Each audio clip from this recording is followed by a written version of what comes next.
Title: Meditations. Author: Emperor of Rome Marcus Aurelius. Part 10. He that is unjust is also impious. For the nature of the universe, having made all reasonable creatures one for another, to the end that they should do one another good, more or less according to the several persons and occasions, but in no wise hurt one another. It is manifest that he that doth transgress against this her will is guilty of impiety towards the most ancient and venerable of all the deities. For the nature of the universe is the nature the common parent of all, and therefore piously to be observed of all things that are, and that which now is, to whatsoever first was, and gave it its being, hath relation of blood and kindred. She is also called truth, and is the first cause of all truths. He therefore that willingly and wittingly doth lie is impious in that he doth receive, and so commit injustice. But he that against his will, in that he disagreeth from the nature of the universe, and in that striving with the nature of the world he doth in his particular violate the general order of the world. For he doth no better than strive and war against it, who contrary to his own nature applieth himself to that which is contrary to truth. For nature had before furnished him with instincts and opportunities sufficient for the attainment of it, which he having hitherto neglected, is not now able to discern that which is false from that which is true. He also that pursues after pleasures, as that which is truly good, and flies from pains, as that which is truly evil, is impious. For such a one must of necessity oftentimes accuse that common nature, as distributing many things both unto the evil and unto the good, not according to the deserts of either, as unto the bad oftentimes pleasures, and the causes of pleasures, so unto the good pains, and the occasions of pains. Again, he that feareth pains and crosses in this world, feareth some of those things which some time or other must needs happen in the world, and that we have already showed to be impious. And he that pursueth after pleasures will not spare to compass his desires, to do that which is unjust, and that is manifestly impious. Now those things which unto nature are equally indifferent, for she had not created both pain and pleasure, if both had not been unto her equally indifferent, they that will live according to nature must in those things, as being of the same mind and disposition that she is, be as equally indifferent. Whosoever therefore in either matter of pleasure and pain, death and life, honor and dishonor, which things nature in the administration of the world indifferently doth make use of, is not as indifferent, it is apparent that he is impious. When I say that common nature doth indifferently make use of them, my meaning is that they happen indifferently in the ordinary course of things, which by a necessary consequence, whether as principal or accessory, come to pass in the world, according to that first and ancient deliberation of Providence, by which she from some certain beginning did resolve upon the creation of such a world, conceiving then in her womb, as it were some certain rational generative seeds and faculties of things, future, whether subjects, changes, successions, both such and just so many. 2. It were indeed more happy and comfortable for a man to depart out of this world, having lived all his life long clear from all falsehood, dissimulation, voluptuousness, and pride. But if this cannot be, yet it is some comfort for a man joyfully to depart as weary and out of love with those, rather than to desire to live, and to continue long in those wicked courses. Hath not yet experience taught thee to fly from the plague? For a far greater plague is the corruption of the mind than any certain change and distemper of the common air can be. This is a plague of creatures, as they are living creatures, but that of men as they are men or reasonable. 3. Thou must not in matter of death carry thyself scornfully, but as one that is well pleased with it, as being one of those things that nature hath appointed. For what thou dost conceive of these, of a boy to become a young man, to wax old, to grow, to ripen, to get teeth, or a beard, or gray hairs to beget, to bear, or to be delivered, or what other action soever it be, that is natural unto man according to the several seasons of his life. Such a thing is it also to be dissolved. It is therefore the part of a wise man, in matter of death, not in any wise to carry himself either violently or proudly, but patiently to wait for it, as one of nature's operations, that with the same mind as now thou dost expect when that which yet is but an embryo in thy wife's belly shall come forth, thou mayst expect also when thy soul shall fall off from that outward coat or skin, wherein as a child in the belly it lieth involved and shut up. But thou desirest a more popular, and though not so direct and philosophical, yet a very powerful and penetrative recipe against the fear of death.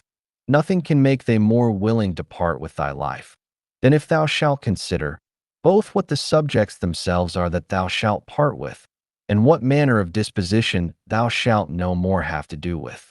True it is, that, offended with them, thou must not be by no means, but take care of them, and meekly bear with them however.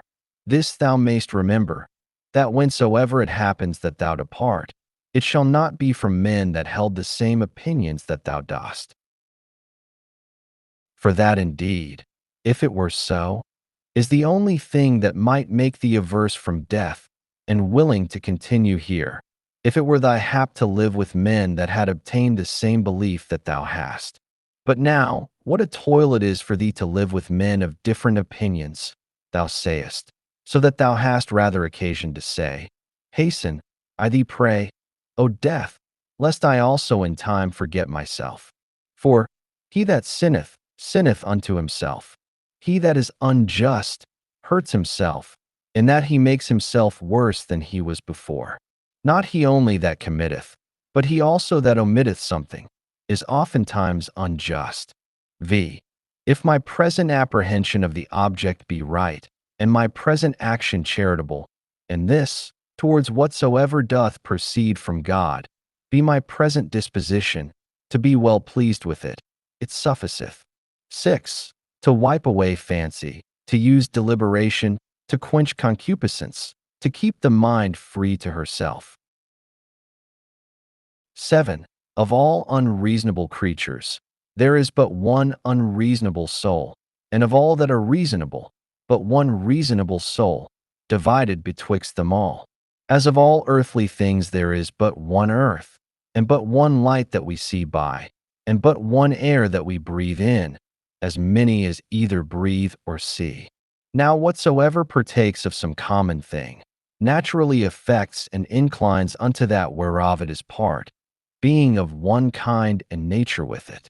Whatsoever is earthly presseth downwards to the common earth. Whatsoever is liquid would flow together, and whatsoever is airy would be together likewise.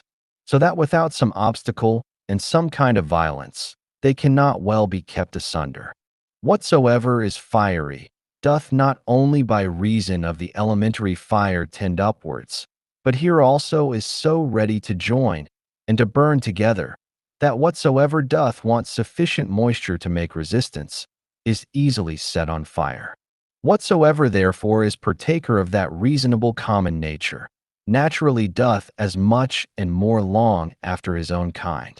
For by how much in its own nature it excels all other things, by so much more is it desirous to be joined and united unto that, which is of its own nature.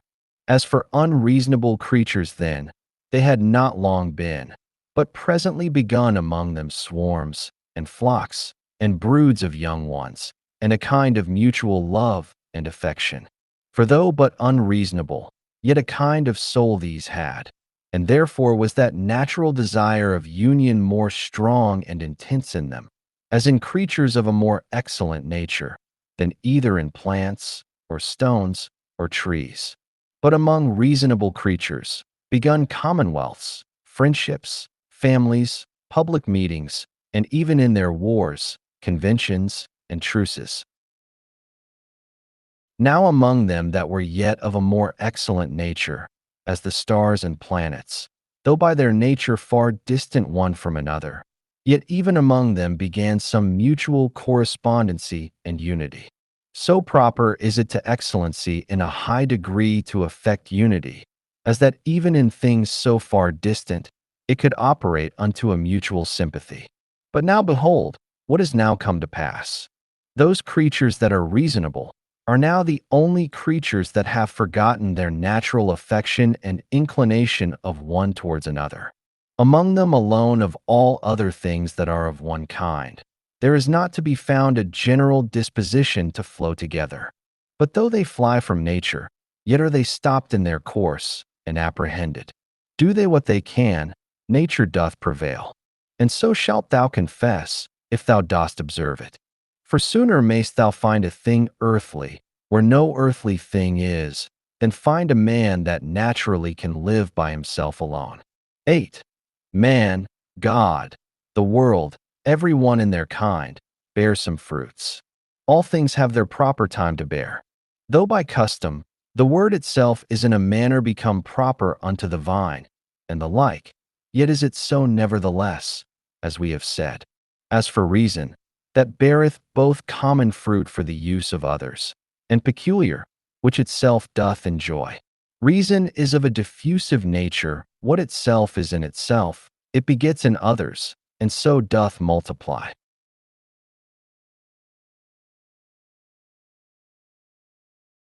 Nine. Either teach them better if it be in thy power, or if it be not, remember that for this use, to bear with them patiently, was mildness and goodness granted unto thee. The gods themselves are good unto such, yea, and in some things, as in matter of health, of wealth, of honor, are content often to further their endeavors. So good and gracious are they. Or, tell me, what doth hinder thee? X. Labor not as one to whom it is appointed to be wretched, nor as one that either would be pitied or admired. But let this be thine only care and desire, so always and in all things to prosecute or to forbear, as the law of charity or mutual society doth require.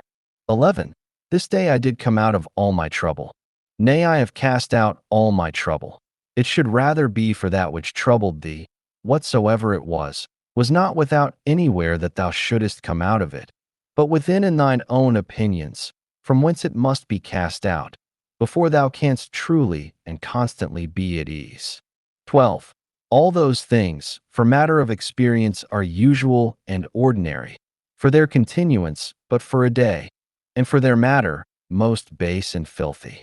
As they were in the days of those whom we have buried, so are they now also, and no otherwise.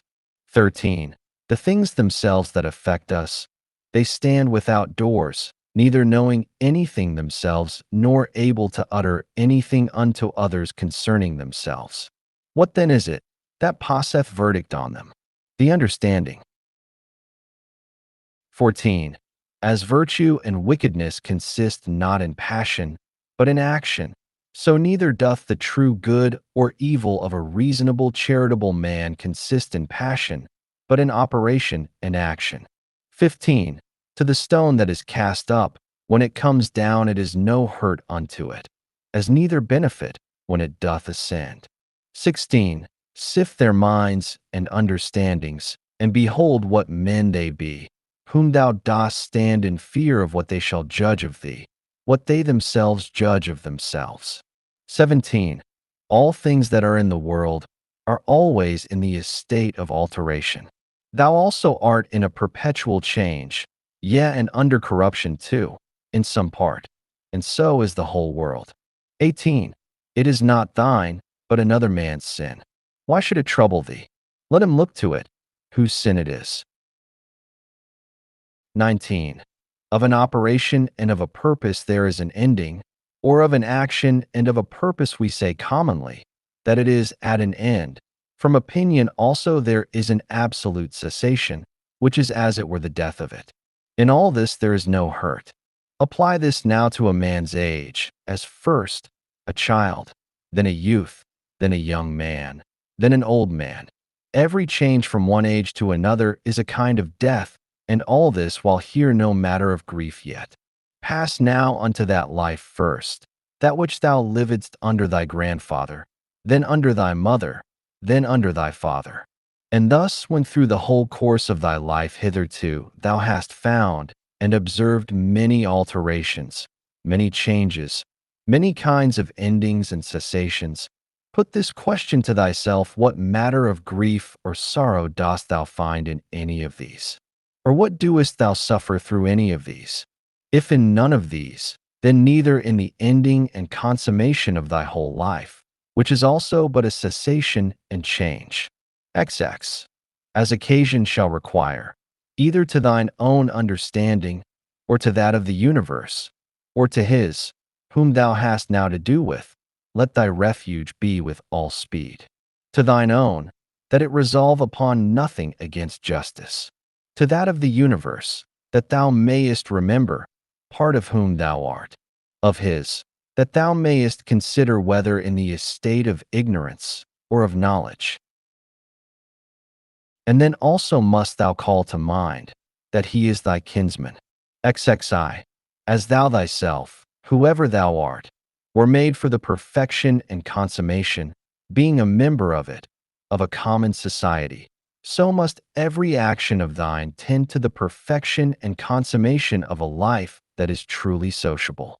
What action soever of thine, therefore, that either immediately or afar off hath not reference to the common good, that is an exorbitant and disorderly action, yea, it is seditious, as one among the people who from such and such a consent and unity should factiously divide and separate himself. XXII. Children's anger, mere babbles, wretched souls bearing up dead bodies, that they may not have their fall so soon, even as it is in that common dirge song. XEI. Go to the quality of the cause from which the effect doth proceed. Behold it by itself bare and naked, separated from all that is material. Then consider the utmost bounds of time that that cause, thus and thus qualified, can subsist and abide. Ziv. Infinite are the troubles and miseries that thou hast already been put to, by reason of this only, because that for all happiness it did not suffice thee, or that thou didst not account it sufficient happiness, that thy understanding did operate according to its natural constitution. XXV. When any shall either impeach thee with false accusations, or hatefully reproach thee, or shall use any such carriage towards thee, get thee presently to their minds and understandings, and look in them, and behold what manner of men they be. Thou shalt see that there is no such occasion why it should trouble thee, what such as they are think of thee. Yet must thou love them still, for by nature they are thy friends. And the gods themselves, in those things that they seek from them as matters of great moment, are well content, all manner of ways, as by dreams and oracles, to help them as well as others. XXVI. Up and down, from one age to another, go the ordinary things of the world, being still the same, and either of everything in particular before it come to pass. The mind of the universe doth consider with itself and deliberate, and if so, then submit for shame unto the determination of such an excellent understanding, or once for all it did resolve upon all things in general. And since that whatsoever happens, happens by a necessary consequence, and all things indivisibly in a manner and inseparably hold one of another.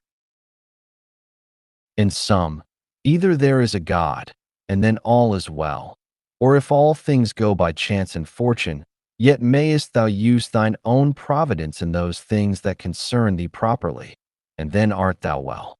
XXVI. Within a while the earth shall cover us all, and then she herself shall have her change. And then the course will be, from one period of eternity unto another, and so a perpetual eternity. Now can any man that shall consider with himself in his mind the several rollings or successions of so many changes and alterations, and the swiftness of all these rulings, can he otherwise but contemn in his heart and despise all worldly things? The cause of the universe is as it were a strong torrent, it carrieth all away. 18ei. And these your professed politicians, The only true practical philosophers of the world, as they think of themselves, so full of affected gravity, or such professed lovers of virtue and honesty, what wretches be they in very deed! How vile and contemptible in themselves! What ado doest thou keep? Do what thy nature doth now require. Resolve upon it, if thou mayest, and take no thought, whether anybody shall know it or no. Yea, but sayest thou, I must not expect a Plato's commonwealth. If they profit though never so little, I must be content, and think much even of that little progress. Doth then any of them forsake their former false opinions that I should think they profit? What is all that ostentation, but mere wretchedness of slavish minds, that groan privately, and yet would make a show of obedience to reason and truth? Go to now and tell me of Alexander and Philippus, and Demetrius Phalereus, whether they understood what the common nature requireth, and could rule themselves or no, they know best themselves. But if they kept a life and swaggered, I, God be thanked, am not bound to imitate them. The effect of true philosophy is unaffected simplicity and modesty. Persuade me not to ostentation and vainglory. 6. From some high place as it were to look down, and to behold here flocks, and their sacrifices, without number, and all kind of navigation, some in a rough and stormy sea, and some in a calm. The general differences, or different estates of things, some, that are now first upon being, the several and mutual relations of those things that are together, and some other things that are at their last. Their lives also, who were long ago, and theirs who shall be hereafter, and the present estate and life of those many nations of barbarians that are now in the world, thou must likewise consider in thy mind. And how many there be, who never so much as heard of thy name, how many that will soon forget it, how many who but even now did commend thee, within a very little while perchance will speak ill of thee, so that neither fame, nor honor, nor anything else that this world doth afford, is worth the while. The sum then of all, whatsoever doth happen unto thee, whereof God is the cause, to accept it contentedly. Whatsoever thou doest, whereof thou thyself art the cause, to do it justly, which will be, if both in thy resolution and in thy action thou have no further end, than to do good unto others, as being that, which by thy natural constitution, as a man, thou art bound unto. XXX. Many of those things that trouble and straiten thee, it is in thy power to cut off, as wholly depending from mere conceit and opinion, and then thou shalt have room enough. XXXI. To comprehend the whole world together in thy mind, and the whole course of this present age to represent it unto thyself, and to fix thy thoughts upon the sudden change of every particular object. How short the time is from the generation of anything, unto the dissolution of the same, but how immense and infinite both that which was before the generation, and that which after the generation of it shall be. All things that thou sayest will soon be perished, and they that see their corruptions will soon vanish away themselves. He that dieth 100 years old, and he that dieth young, shall come all to one. XXXI. What are their minds and understandings, and what the things that they apply themselves unto? What do they love, and what do they hate for? Fancy to thyself the estate of their souls openly to be seen, when they think they hurt them shrewdly, whom they speak ill of, and when they think they do them a very good turn, whom they commend and extol. Oh, how full are they then of conceit and opinion! 33. Loss and corruption is in very deed nothing else but change and alteration, and that is it, which the nature of the universe doth most delight in, by which, and according to which, whatsoever is done, is well done. For that was the estate of worldly things from the beginning, and so shall it ever be. Or wouldest thou rather say that all things in the world have gone ill from the beginning for so many ages, and shall ever go ill? And then among so many deities, could no divine power be found all this while? that could rectify the things of the world? Or is the world, to incessant woes and miseries, forever condemned? XXXIV. How base and putrid every common matter is. Water, dust, and from the mixture of these bones, and all that loathsome stuff that our bodies do consist of, so subject to be infected and corrupted. Gold and silver, what are they, but as the more gross feces of the earth? Thy most royal apparel, for matter, it is but as it were the hair of a silly sheep, and for color, the very blood of a shellfish. Of this nature are all other things. Thy life itself is some such thing too, a mere exhalation of blood, and it also apt to be changed into some other common thing. XXXV. Will this querulousness, this murmuring, this complaining and dissembling never be at an end? What then is it that troubleth thee? Doth any new thing happen unto thee? What doest thou so wonder at? At the cause or the matter? Behold, either by itself is either of that weight and moment indeed? And besides these, there is not anything. But thy duty towards the gods also, it is time thou shouldst acquit thyself of it with more goodness and simplicity. XXXVI. It is all one to see these things for 100 of years together, or but for 3 years. XVI. If he have sinned, his is the harm, not mine. But perchance he hath not. XXXVI. Either all things by the providence of reason happen unto every particular, as a part of one general body, and then it is against reason that a part should complain of anything that happens for the good of the whole, or if, according to Epicurus, atoms be the cause of all things, and that life be nothing else but an accidentary confusion of things, and death nothing else but a mere dispersion, and so of all other things. What doest thou trouble thyself for? XXXIX. Sayest thou unto that rational part, thou art dead. Corruption hath taken hold on thee? Doth it then also void excrements? Doth it, like either oxen or sheep, graze or feed, that it also should be mortal, as well as the body? XL. Either the gods can do nothing for us at all, or they can still and allay all the distractions and distempers of thy mind. If they can do nothing, why doest thou pray? If they can, why wouldst not thou rather pray that they will grant unto thee, that thou mayst neither fear nor lust after any of those worldly things which cause these distractions and distempers of it? Why not rather that thou mayst not at either their absence or presence be grieved and discontented, than either that thou mayst obtain them, or that thou mayst avoid them? For certainly it must needs be, that if the gods can help us in anything, they may in this kind also. But if thou mayst use this liberty, rather to set thy mind at true liberty, than wilfully with baseness and servility of mind to affect those things, which either to compass or to avoid is not in thy power, wert not thou better? Whether it be so or no, thou shalt soon perceive, if thou wilt but try thyself and pray. One prayeth that he may compass his desire to lie with such or such a one. Pray thou that thou mayst not lust to lie with her. Another how he may be rid of such a one.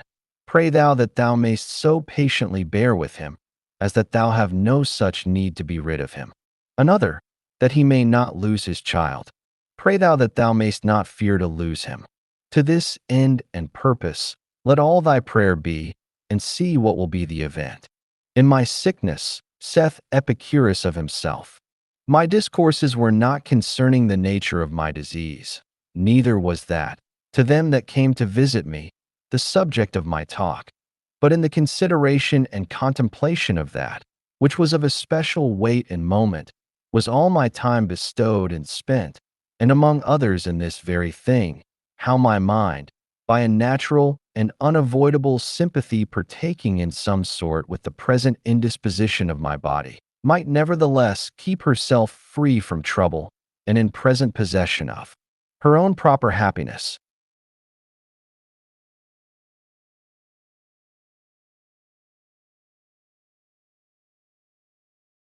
Whether therefore in sickness, if thou chance to sicken, or in what other kind of extremity soever, endeavor thou also to be in thy mind so affected, as he doth report of himself, not to depart from thy philosophy for anything that can befall thee, nor to give ear to the discourses of silly people and mere naturalists.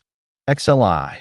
It is common to all trades and professions to mind and intend that only, which now they are about, and the instrument whereby they work. XLI. When at any time thou art offended with any one's impudency, put presently this question to thyself: What? Is it then possible that there should not be any impudent men in the world? Desire not then that which is impossible. For this one, thou must think, whosoever he be, is one of those impudent ones that the world cannot be without. So of the subtle and crafty, so of the perfidious, so of every one that offendeth, must thou ever be ready to reason with thyself. For whilst in general thou dost thus reason with thyself, that the kind of them must needs be in the world, thou wilt be the better able to use meekness towards every particular. This also thou shalt find of very good use, upon every such occasion, presently to consider with thyself, what proper virtue nature hath furnished man with against such a vice, or to encounter with a disposition vicious in this kind.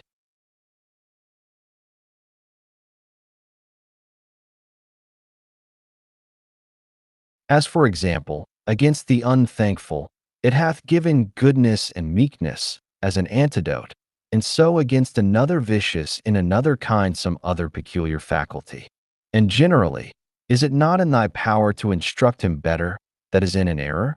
For whosoever sinneth, doth in that decline from his purposed end, and is certainly deceived. And again, what art thou the worse for his sin? For thou shalt not find that any one of these, against whom thou art incensed, hath in very deed done anything whereby thy mind, the only true subject of thy hurt and evil, can be made worse than it was.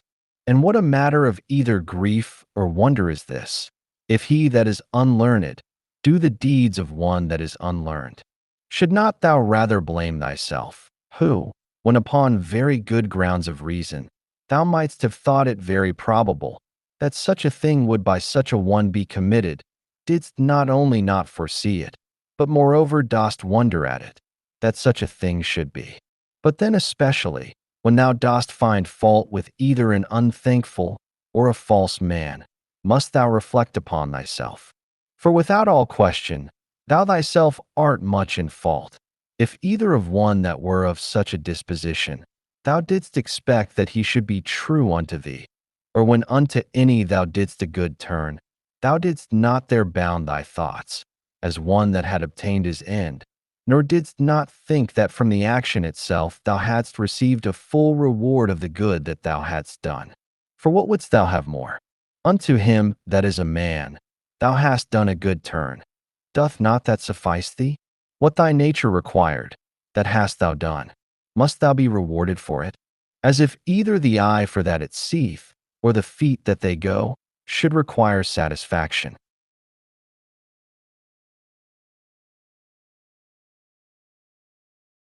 For as these being by nature appointed for such an use, can challenge no more, than that they may work according to their natural constitution, so man being born to do good unto others whensoever he doth a real good unto any by helping them out of error, or though but in middle things, as in matter of wealth, life, preferment, and the like, doth help to further their desires, he doth that for which he was made, and therefore can require no more.